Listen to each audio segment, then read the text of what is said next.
खबरों के निष्पक्ष विश्लेषण के लिए सब्सक्राइब करें Jantantra TV and press the bell icon. Never miss any update. Rajasthan स्वास्थ्य विभाग के मुताबिक राज्य में सुबह 10:30 बजे तक कोरोना पॉजिटिव के 91 मामले सामने आए हैं, जबकि 2 की मौत हुई है। इसके बाद संक्रमित मरीजों की कुल संख्या 8,158 हो गई है। अब तक राज्य में 182 लोगों की मौत हो चुकी है। कल भी राज्य में 251 कोरोना पॉजिटिव मिले थे।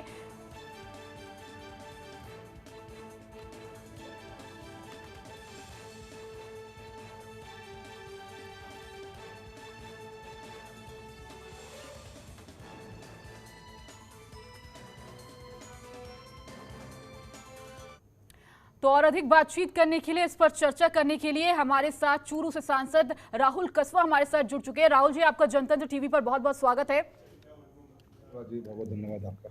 राहुल जी, जिस तरीके से देखें, कोरोना का विस्फोट राजस्थान में लगातार जारी है। मामले 8,158 पहुंच गए हैं। अगर सिर्फ चूरू की बात की जाए तो 90 मामले चूरू से हैं। आज भी 6 मामले सामने आए हैं। सरकार की तरफ से क्या रणनीति बनाई गई है, क्योंकि लॉकडाउन 4 भी खत्म होने वाला है और रियायतें भी लगातार बढ़ती जा रही हैं? देखिए जी, चूरू के अंदर पहले हमारे 13-14 केस आए थे, वो सभी ठीक भी हो गए थे। एक डेथ हुई थी। उसके पश्चात जब से हमारे कंट्री से जब माइग्रेशन शुरू हुई, प्रवासी आने लग गए हैं, उनके कारण जो रेड जोन से आए और उनका ही मेनली पॉजिटिव लोग वही निकल के आए हैं। आज की तारीख में टोटल 96 आ गए हैं। एक डेथ है, 53 ने रिकवर भी कर लिया। इशू जरूर है। पब्लिक एट लार्ज से हमने बार बार रिक्वेस्ट की थी और जो सीएम साहब के साथ में वीसी हुई थी हमारी, उसमें हमने एक बात कही थी कि क्वारंटीन बहुत इंपॉर्टेंट है, क्योंकि कई लोग घर पे रह नहीं पाते हैं, बाहर निकल जाते हैं, कोई लापरवाही हो जाती है, तो स्कूल में क्वारंटीन किया जाए। ये हमारी डिमांड बहुत पहले से रही है। पर अब जैसे गवर्नमेंट की नई गाइडेंस आई है, क्वारंटीन ही इसका सबसे बड़ा इंपॉर्टेंट है। अगर आप होम आइसोलेशन कर लेते हो तो हम बचा सकते हैं। पर कोशिश यही है, क्योंकि देखो 4th लॉकडाउन खत्म होने वाला, इकोनॉमिक एक बैकलैश भी हो ही रखा है, तो उम्मीद यही कर रहे हैं कि प्रशासन के साथ मिलकर के भी इन लोगों को कंप्लीटली जांच की जाए। और चूरू की खास बात ये भी है कि हमारे जो मेडिकल कॉलेज है, उसमें 2 कोविड की टेस्टिंग मशीन भी आ चुकी हैं। एक मैंने मेरे सांसद निधि से भी प्रोवाइड कराई है। वो मशीन अभी तक उसकी डिलीवरी तो नहीं हुई है, पर वो हो जाएगी, तो मैं समझता हूँ टेस्टिंग के ऊपर हमारी प्रायोरिटी रहेगी, तो कंट्रोल करने में सहायता मिलेगी। जी राहुल जी, आपने टेस्टिंग का जिक्र किया। राजस्थान सरकार लगातार टेस्टिंग ज्यादा से ज्यादा करवाने की दम भर रही है, कह रही है लगातार हम स्थिति पे काबू पा रहे हैं। आपके हिसाब से अगर बात की जाए तो क्या लगता है, राजस्थान में टेस्टिंग की जो संख्या है वो लगातार बढ़ रही है?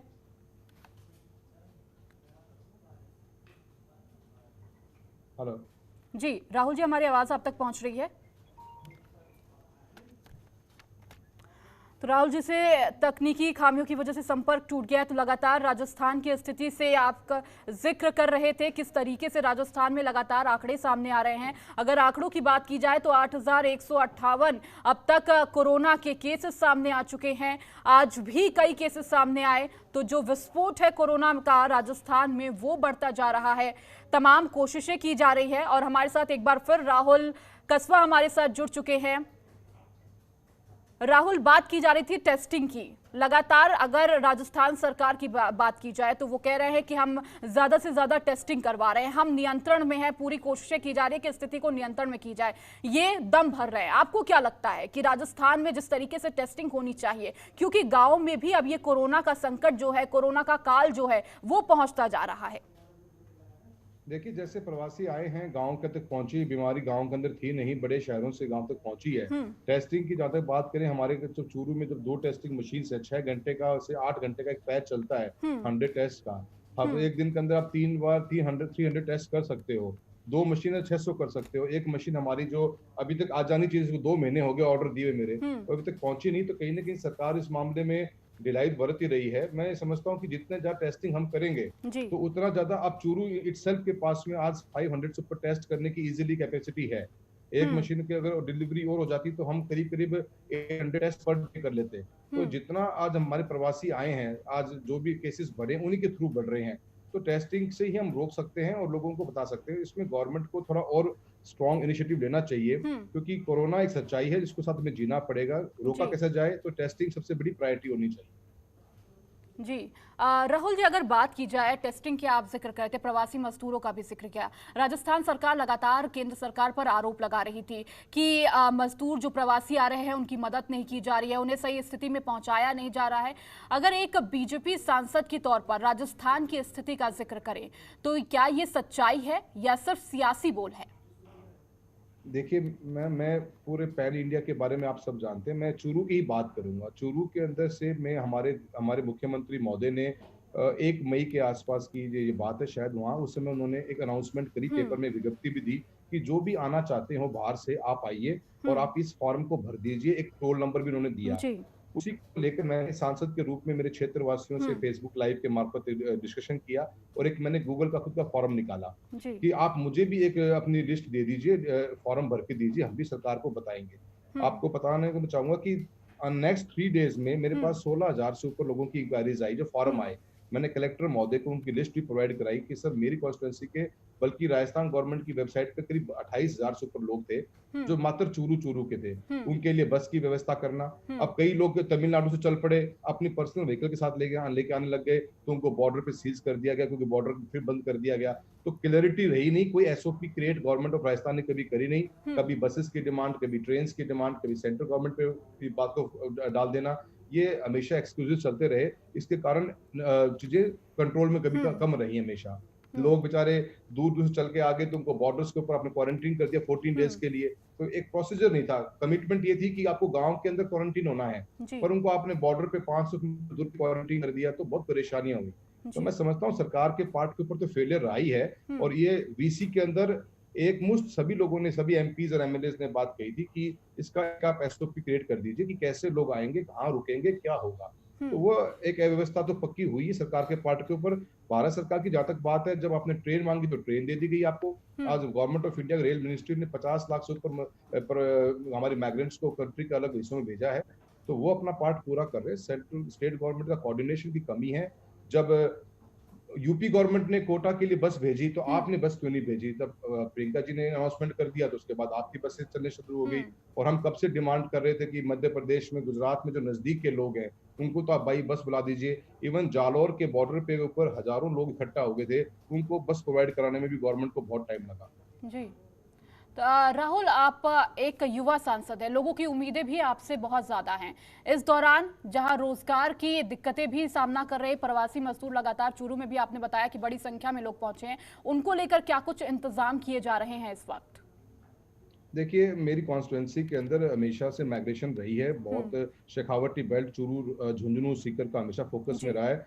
कंट्री के अंदर आज से नहीं, 100 साल से पहले से लोग बाहर जाते रहे हैं और जी। काम की करने के जाते हैं। एंटरप्रेन्योरशिप स्किल बहुत ज्यादा है। हम्म। डिस्ट्रिक्ट एट लार्ज में इटसेल्फ में 85% एग्रीकल्चर बेस्ड डिस्ट्रिक्ट हमारी है। हम्म। माइंस, मिनरल्स हमारे पास, टूरिज्म की जैसी चीजें जो राजस्थान की मूलभूत इकोनॉमी को डेवलप करती हैं, वो हमारे पास है भी नहीं। हम्म। तो हमने हमेशा स्किल डेवलपमेंट पे ही बात करी। आज भी नरेगा के अंदर कलेक्टर महोदय से हमारी डेली बात होती है। हम्म। 1 लाख से ऊपर को हम मजदूरों का भी नरेगा के थ्रू जोड़ चुके हैं, जो अनस्किल्ड लेबर है। हम्म। आज का आंकड़ा 1,03,848 का है। हम्म। डेली उन लोगों को रोजगार देने की कोशिश की जा रही है।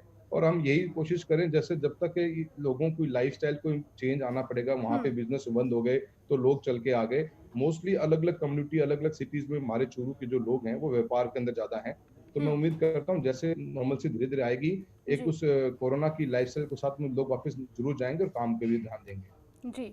राहुल जी, मैं आपका ट्विटर हैंडल भी देख रही थी, लगातार आप मजदूरों के लिए सवाल भी उठा रहे थे। आपने एक ट्वीट किया था कि इसी माह जो बिजली का बिल था उससे लेकर आपने सवाल खड़े किए थे कि बिजली के बिल को माफ करे, प्रवासी जो आ रहे हैं या जो रह रहे हैं उनको लेकर भी। बिल्कुल जी, देखिए आज 3-3 महीने से लोगों की दुकानें बंद और उनका बिजली का बिल आ रहा है, मीटर रीडिंग ली जा रही है। हम्म। तो सरकार को इसमें तो थोड़ा सॉफ्टनेस दिखानी पड़ेगी। हम्म। आज 3-3 महीने के बिल अगर आप उनको अगर आगे एक्सटेंड भी कर देते हो, तो वो उनके लिए सॉल्यूशन नहीं है, उनको तो कम्प्लीटली माफ किया जाएगा। हम्म। और गर्मी आपने देखा है, चूरू 50 डिग्री टच कर चुका है एक दिन हम्म। पहले।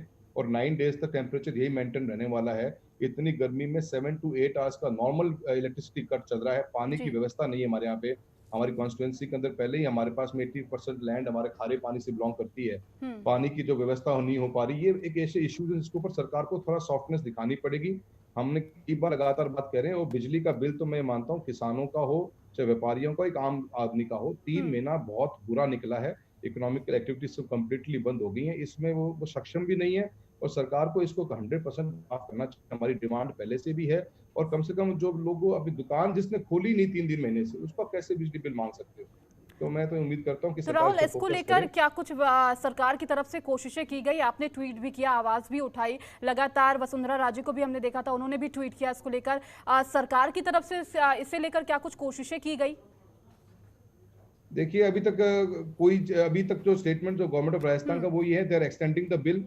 वो 3 मंथ्स का एक्सटेंड करके उसको कुछ कर रहे हैं, पर उसमें कुछ मुझे रियायत नजर नहीं आ रही। अभी भी गवर्नमेंट लोगों को प्रेशराइज किया जा रहा है कि बिल भरिए वरना हम आपको कनेक्शन काट देंगे। एक्चुअली क्या, एक एसओपी नहीं है, कोऑर्डिनेशन की प्रॉब्लम है। ऊपर से कमांड कुछ और आता है, नीचे ऑफिसर्स लेवल पे वो कमांड एग्जीक्यूट ही नहीं हो पा रहा। तो ये प्रॉब्लम आ रही है। हम 2 दिन बाद में कलेक्टर और महोदय के पास में पूरा ज्ञापन दे के आएंगे इस बात को बताते हुए, क्योंकि पानी और बिजली की इस समय चूरू में बहुत जबरदस्त किल्लत है, और इसके ऊपर सरकार का फोकस होना चाहिए। इलेक्ट्रिसिटी सप्लाई भी सुधारनी है, और साथ में बिल भी माफ करने हैं। राहुल, इसके साथ ही अगर कोरोना से थोड़ा इतर जाते हैं, टिड्डियों की मार देखने को राजस्थान में बहुत ज्यादा मिल रही है। एक दूसरी त्रासदी कह सकते हैं, एक तरफ कोरोना की मार है, जंग है, उस तरफ दूसरी तरफ किसानों से एक और लड़ाई, किसानों की एक और लड़ाई है, टिड्डियों से सामना करना और उससे अपने क्या खेतों को बचाना। बिल्कुल, मैं बिल्कुल मानता हूँ। देखिए जी, ये अफ्रीका से उठ के चलते हैं। ये पिछली बार भी हमारे बॉर्डर इलाका में बहुत ज़्यादा थे। सेंट्रल गवर्नमेंट की भी बहुत ज़्यादा इन्वॉल्वमेंट रही, काफ़ी मशीन्स वगैरह और काफ़ी केमिकल स्प्रेस किए गए, तो उसे कंट्रोल रहा। इस बार दोबारा से शुरुआत हुई है। अभी फसल का टाइम नहीं है, बुआई तो भी होनी है जुलाई के अंदर, जून जुलाई में। पर उससे पहले भी जो कुछ भी खड़ा है उसको इतनी बड़ी मात्रा में चलते हैं, तो इसके अंदर भी हमने कोऑर्डिनेशन हो रही है, पर उनके पास ना प्रॉपर व्यवस्था है, ना प्रॉपर इक्विपमेंट्स हैं जिसके साथ में वो उसे फाइट कर सकें। तो इसके ऊपर भी हमने सेंट्रल गवर्नमेंट से, मिनिस्ट्री से बात भी करी है कि कोई ना कोई इक्विपमेंट्स भेजा जाए। हालांकि गवर्नमेंट ऑफ इंडिया ने ऑर्डर्स दिए हैं स्प्रे मशीन्स के, जो लंदन से नेक्स्ट 15 डेज में पहुंचेंगे। ये एक सबसे बड़ी प्रॉब्लम किसान के लिए होगी। मैं तो इससे हम खुद इससे बहुत भयभीत है। मेरे क्षेत्र में भी 3 तहसील में आई थी। हालांकि अभी आगे मूवमेंट इसका हो गया है, पर ये दोबारा से ना आए इसके लिए भी हमें पहले से तारीफ नहीं करनी चाहिए। अब ये जयपुर शहर की तरफ पहुंची है, और उम्मीद लोग लगा रहे हैं कि दिल्ली तक भी शायद या मध्य प्रदेश तक जाएगी। तो इसको कंट्रोल करने के लिए कोऑर्डिनेशन की बहुत बड़ी रिक्वायरमेंट है, जो राजस्थान सरकार का हमेशा रहा ही नहीं कभी। जी राहुल, बहुत बहुत शुक्रिया हमसे बातचीत करने के लिए।